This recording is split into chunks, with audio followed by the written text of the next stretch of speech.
fainga kuwa zafadi tandrignesa irako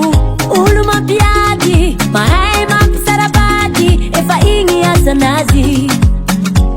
tandrignesa irako atao fagnafody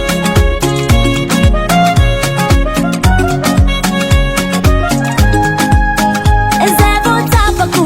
aminao ny fitiavako arabade tandrignesa irako agnaty taokan-tragno tsy maintsy misy adiady na ny findraiky lela mbola mikatrifoko fa tsy maintsy mifandefitry oh bade ka oza hoe agnaty mangidy misy limamy seko very ko tsy latehy hela mitsibiky mahasalagna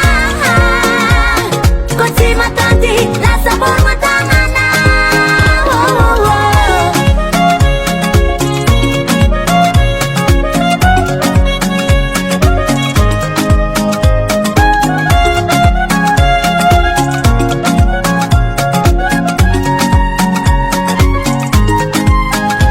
aravay nivity fona kwa zafary atanona adiady tandrignesa irako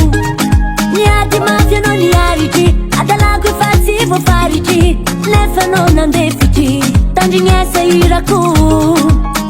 izay maritra tsy maintsy vadilandrila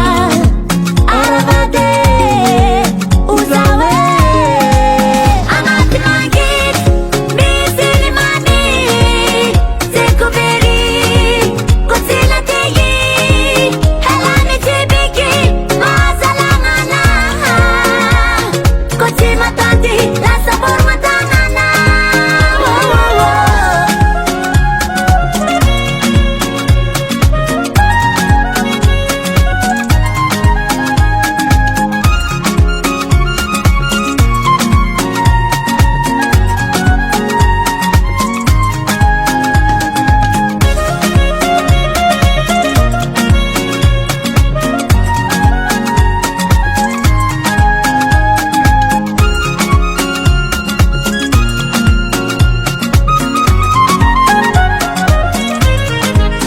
agnaty mangidy